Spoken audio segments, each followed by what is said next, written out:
حضور غوث اعظم جیلانی محمود سبحانی قطب ربانی رضی اللہ تعالی عنہ دی ذات تھوڑا جا میں اس دے اندر ہلکا جہا تبدیلی یہ کیتی ہے کہ میں آپ دے بارے چند گزارشات تانوں سناواں اور نال اپنا معاشرہ دیکھیے کہ اگے سے کر کی رہے ہیں. اتنی تھوڑی جی ترتیب ہے کہ بات اکثر احباب نے سنی ہے، کوئی شاید کسی نے نہ بھی سنی ہوئے، کہ حضور غوث الثقلین دے والد گرامی آپ نے ایک ندی دے وچوں پانی آ رہا ہاں اور سیب لڑدا آ رہا ہاں اٹھا کے آپ نے کھا لیا، اور پھر اس کھان تو بعد خیال آیا کہ یہ تو میرا نہیں ہے، پتہ نہیں یہ سیب کس دا ہے، تو کیوں نہ ہوئے کہ وہ کولوں معافی مانگ لی جائے، سیب کھانا بخشوا لیا جائے. تو آپ جس طرف پانی آ رہا آپ اسی طرف چلنا شروع ہو گئے. ایک جگہ تے پہنچے تو دیکھا کہ سیباں دا باغ ہے اور ٹہنی ادھر جھکی ہوئی ہے. تو آپ نے محسوس فرمایا کہ یہ اس جگہ تے ہی یہ سیب گریا ہے، تو اے سیباں دے باغ دے مالک کو سیب معاف کرا لیا جائے. تو آپ اس مالک میں ملے. جدو اس نے آپ نو دیکھیا اور آپ دے پیشانی چ نور دیکھیا تو آخیا ہاں بھی نوجوان کس طرح آیا ہے. آپ فرماندے نے کہ اللہ دے بندے میں تیرا سیب بغیر پوچھے کھا لیا ہے تو معافی منگن واسطے آیا. وہ صاحب بہت بڑے ولی اللہ ہیں، انہوں نے بھی اپنے نور فراست نال دیکھا کہ بھی عام آدمی تو اتنے سیب ایک دی بجائے 100 کھا کے بھی نہیں معافی منگدا، تو یہ یقیناً کوئی اللہ دا دوست ہے کہ ایک سیب اور وہ بھی کی ہے ندی دے اندر اڑتا جا رہا، چوری تو نہیں کیتا نا، تو وہ کھا لیا ہے، معافی منگن واسطے آیا ہے. انہوں نے کہا جی نہیں معاف کردا.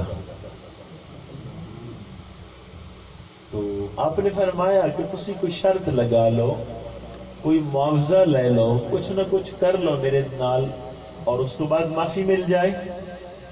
اس نے کیا پھر یہ میرا باغ ہے اس کی رکھوالی کرو، اتنا عرصہ تسی رکھوالی کرو گے اس تو بعد پھر میں غور کر سکتا. آپ کافی وقت اس دے باغ دی نگرانی کرتے رہے ایک سیب معاف کرانے واسطے.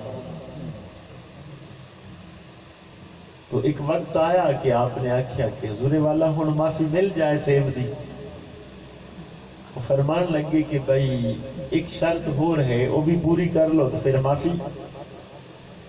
آپ فرماندے نے وہ بھی پوری کرنا. وہ شرط کی ہے؟ انہوں نے کہا جی میری بیٹی ہے نابینا ہے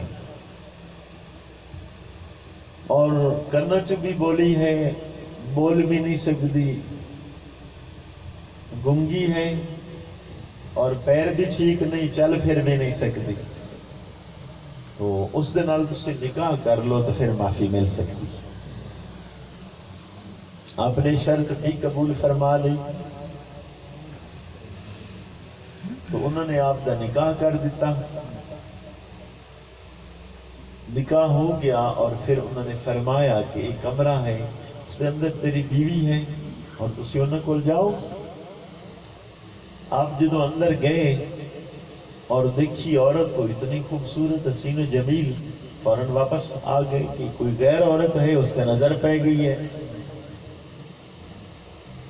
تو آپ نے جی سسر ہان اور دیکھ رہے ہاں منظر، انہوں نے پوچھا ہاں بھئی کیوں نہیں گئے اندر؟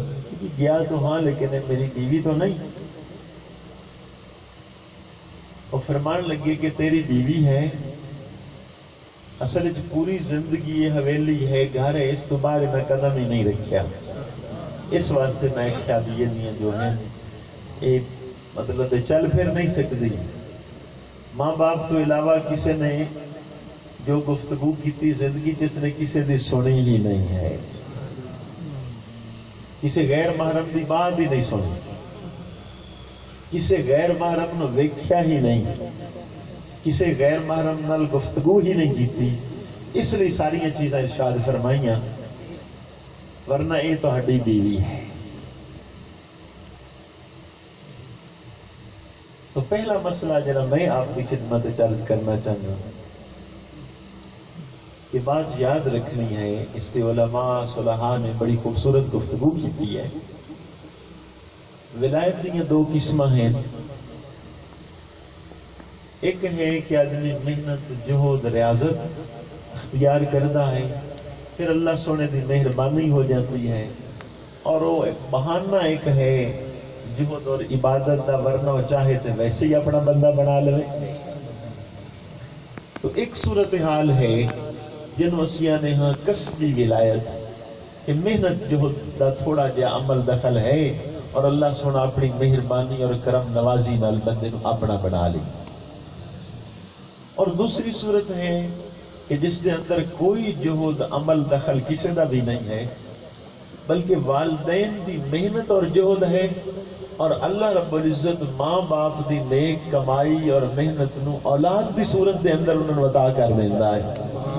ان وسیعہ نے ہاں مادر زاد ولی اللہ، مادری ولی اللہ، پیدائشی طور دے اللہ دا دوست، اس دے اندر اس دا کوئی کمال نہیں، اس دے اندر اصل کمال دے ماں باپ دا۔ تو کوئی ماں باپ ایسے ہوندے نہیں کہ انہوں نے ایسے کم کیتے ہوندے نے نیکی والے، اللہ رب العزت جتھے باقی عطاواں کرتا ہے اتھے انہوں دی نسل تے ولی پیدائشی طور دے پیدا کر دینا۔